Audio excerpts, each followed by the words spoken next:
Hey everyone, it's Ryan here. And in this video today, it's actually a little bit different from the video that I just ended up posting somewhat recently. So the video that had been posted recently had actually been taken quite some time ago. I decided it was something that I thought would be worthwhile to make public. So since that video has been uploaded, I thought it'd be good to make those thoughts on the Medita Compact public, but at the same time, I also wanted to revisit some of the thoughts that made, I guess, the Light phone such an amazing phone. So this right here is just the Light phone 3. There is some, just in full transparency, some modification done to this device, and that is specifically so that I have access and only access really to Google Voice. That's something that I use and I covered in the compact video as a part of my daily workflow to be able to communicate with tenants for property management. So until that's something that I have outsourced, which isn't going to generally be until I have maybe 20 units under management, it's something I have thought out, but I still want to have that communication. And since there's no root available on the Light phone, I am using Mozilla Firefox with a Google Voice website, and then also just website blockers to block any other social media other than Google Voice, and really just any other platforms other than Google Voice, because the issue with having a web browser on the phone is it just becomes a black hole. So getting into the actual phone itself, it's pretty amazing the way that it works. So I have my alarms set up, use those every single day. They repeat, and it's something that actually works and it's consistent on the Light phone 3 versus the compact. The compact, I could never get it to be consistent. Right now, it's since I am up at odd hours, it's 3 o'clock in the morning, and so it's got the amber light filter on the display, which with a matte screen and then also screen protector on top ends up with this really cool glow effect. Honestly, right now I'm kind of overdoing it because I have things turned on that don't need to be turned on, like my Wi-Fi and Bluetooth. I usually don't have those on, honestly, when I'm at the house. If I need to download a podcast, because I have the actual podcast app right here, I will use that to download podcasts, but my data plan is actually unlimited just because I use Visible Wireless, which uses Verizon cell towers for my mobile service. One of the things that I thought was so useful in this past weekend was actually just kind of reflecting on the thoughts of watching this movie called Perfect Days. And it's something that I wrote an entire, I guess, online post on Reddit about, was just thinking about Perfect Days as a movie about this Japanese toilet cleaner guy. And one of the things I thought was so amazing about this device is it's so simple, and it basically covers all the bases of things that he uses a tool for on a daily basis in that movie. You have your phone, your calendar directory, which I actually put at the top instead of my navigation, my notes app, which I'll use for text notes, which I don't use very frequently on here because the typing experience is not great. If I were to try to type a note, it's just not going to end up actually being very easy to type because of where the hitboxes are placed. That's something that a lot of people in the community are concerned about. Is I wish that these hitboxes were in better locations, easier to hit. I think it's actually good that it works the way it does, because then it keeps you, I guess, pushes you to, rather than type. Same thing with text. I'm gonna actually more often than not just end up doing a voice note, and that's something I really thought was nice today. So I ended up going on a walk in the park, thinking of voice notes. Of course, it was windy outside, and so it wasn't exactly a good spot to take that voice note. And so I just waited till I got into the car, and I had already thought over all the things throughout the walk, and then I just kind of condensed it down to a voice note. Album is pretty amazing too. I use that for just like photos. So just a photo of a tree that I took today, some houses, a golf course. It's a pretty amazing tool. I'm pretty happy with the camera on this device.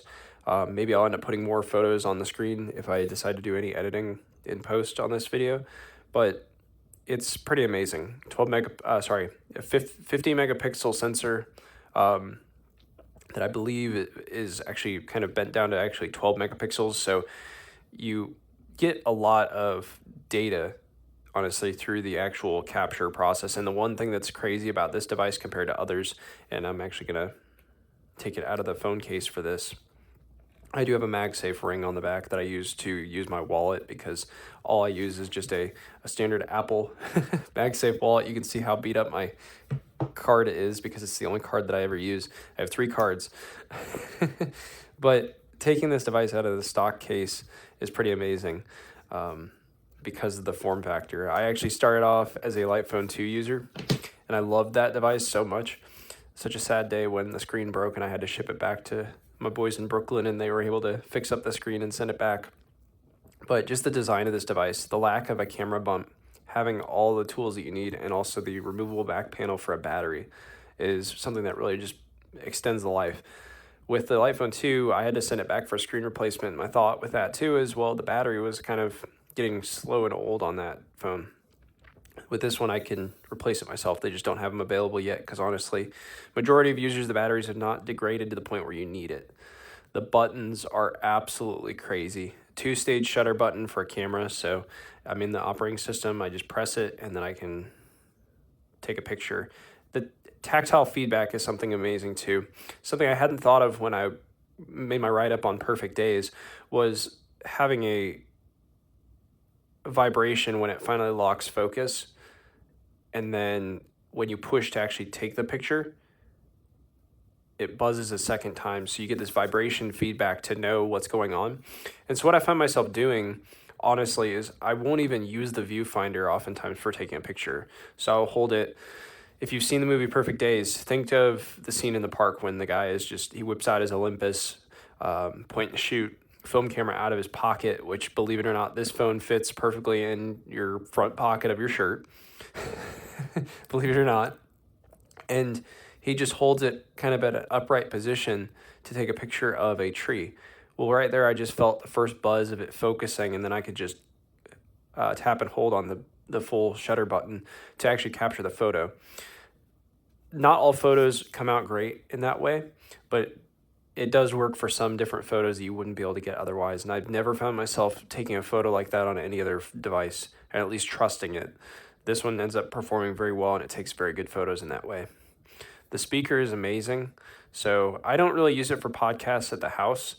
If I'm doing dishes or something, I'll end up connecting some Bluetooth headphones and just listening to a podcast or music. Music is an amazing thing too, because I'll end up with a bunch of different stuff that, honestly, a lot of it's unreleased music, but then the stuff that is released, I'll just end up tossing on my library. And I've never had any complaints myself about wanting to sort this music, just because music I look at so separate from podcasts, whereas with podcasts, it's information that I want to sort. Music is very sporadic. If I'm feeling in the mood for a certain song, I'm going to listen to that certain song. And that's something I really enjoyed on the Compact, is I built a list of music until the headphone jack just stopped working out of the blue on the Compact. Great device, but it just didn't fit the bill. Directions, I have it on my second page because I just don't use it as often as directory. I'm more often to, when I'm in a new city, say, okay, where can I go to get coffee, and then type in coffee. You can see that, yes, I was able to type that quickly, but if I want to go to an art museum, I'm more likely to have wow, I guess I've gotten better at typing. I'm more likely to have a typo, just because you could type on the G and look at that, I just tapped between it and it happened to be an H. The hitboxes, if you actually try using the device, you find out that the hitboxes are not perfect, or they're not what you'd expect. One of the things that I found coming from an Android device to an iPhone so long ago, and then sticking with an iPhone for so long, is the typing experience on an iPhone, at least for me, and this may not be the same for everybody, but for me, was so good compared to Android phones because the hitboxes were good. I'm using this crown right here on the side to adjust brightness. Another cool feature of the device. Then also there's a flashlight built in, which is pretty amazing, just pushing that button. But when using the keyboard, it takes some getting used to, and you get faster at it. There's no swipe to text. One thing that there is that's helpful, and I don't know if directory does not show it on the keyboard, but when texting people, you do have a little voice for actual dictation to send a text message to somebody. And I actually find myself using that more. It was something I was conditioned to use when I used the Lightphone 2, just because the e-ink screen on the Lightphone 2, and also typing long messages, did not perform very well on that small screen. The alarm app is consistent, like I said. I have my 2 alarms, and I want to honestly over time break it down to just 1 alarm, but since my days can vary quite a bit, I just kind of have my guiding goalposts of alarms that try to keep me in the right direction. Calculator is just a simple calculator. I don't use it very often because I have my Apple Watch that I will use for like a tip calculator if I'm at a restaurant or something like that. But that's really the only issue. And then also hotspot and settings, I keep them on the last page because they're both settings applications, and then your camera app is right there. So I do actually, I guess you would say I'm more of a power user of this device because it has every single tool installed. And then on top of that, also access to the Android layer, which I know some people are critical of, but for myself, the only reason why I have it right now is number one, access to Google Voice. And then on top of that too, I do have a couple of other tools. There's a developer in the community that has made some really cool applications like the weather app and Zero, which is another camera app basically. The viewfinder doesn't work the same, but it allows you to take a very fast photo, which you cannot do. I mean, if I take a photo on here, you'll see how long it takes. I mean, even if I just press and hold, it still takes a few seconds delay. It's not as fast. So I'm really happy with that. And then also Google Voice. This is somewhat in preparation for whatever Light decides to do for their software development kit later on this year. But right now, I just have my basic applications, and you can see that Firefox isn't even on this screen. It's actually hidden within Luma, the launcher, underneath my hidden apps, and I have to look for it. So if I really need to communicate with that tenant, or at least read their text message, because that's usually all it is just reading their text message, then I can look at it. Usually I'll get a phone call and then find out, okay, yes, I do need to, in fact, I need to follow up if it's a service call or something like that, and then delegate it. Firefox limitations also allow me to have access to contractor lists. So if I need to quickly delegate something out right now at the scale that I'm at, it's just not something that's sensible. Something I think back to the most is there was I think it was a lawyer that had done an interview with, maybe it was Light, or it was just a self-published interview of using the Light phone 2. And I was like, wow, that's really cool that somebody in that industry, which seems like a pretty stressful industry, could use a device like that. And I think a lot of it is just bringing back the focus. I'm on silent mode most times. I've really valued having access to the expanded notification center on this device, and then also just being able to use it in the most intentional way. I offload all my reading to my Moan Ink Palm 5 Plus, which is a $100 e-reader that I bought so long ago. The cool thing about it too is because that market has developed so much more, those e-readers are still actually more expensive than some of the stuff that's coming out on the market now with like XTE ink devices, which are about the size of this. So the industry has really changed a lot, I would say. But I think that the amount of focus that is gained by a device like this, and then also the feature set, which is so clearly thought out, it just amazes me every single day. It was the exact same thing with the Light phone too.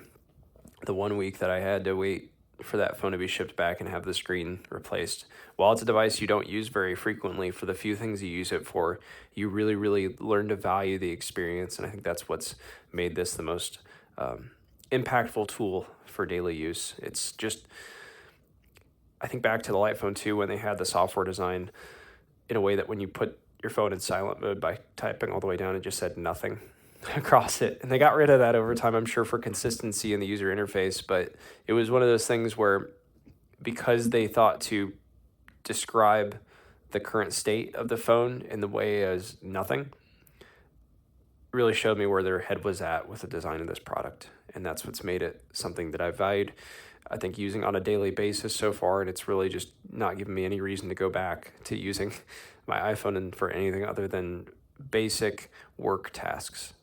So I hope this video helps describe some of the things that I valued in this device.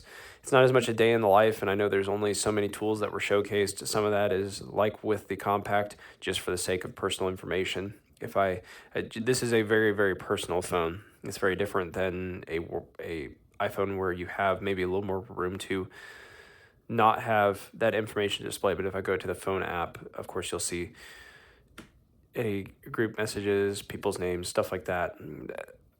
Maybe in the future, that's something that I would showcase more. But for now, I think I've covered the tools and to the extent that's needed. And if you have any questions about a tool, feel free to let me know, and I'd be more than happy to do a deeper dive. Still filming these videos using the Vision because I do think it gives a better first-person view of actually using the device. What would be really cool, I think, is getting some actual videos out in public using it, but it's still not going to portray using it the same way. And honestly, I would recommend, if it's something you're even thinking about, go for it. Buy it used, honestly. because there's enough people that find that it's not for them, which I understand. Like, it is a pretty decent shift. It's very different than using any other device out there, but if it's something that you're comfortable with, which for myself, I got used to, I had ways of using the compact, and then this, honestly, just with a really good camera, has made up for all the shortcomings of the compact in combination with the Ink Palm. Look at that, it just blends right in. But I hope you all have a great day.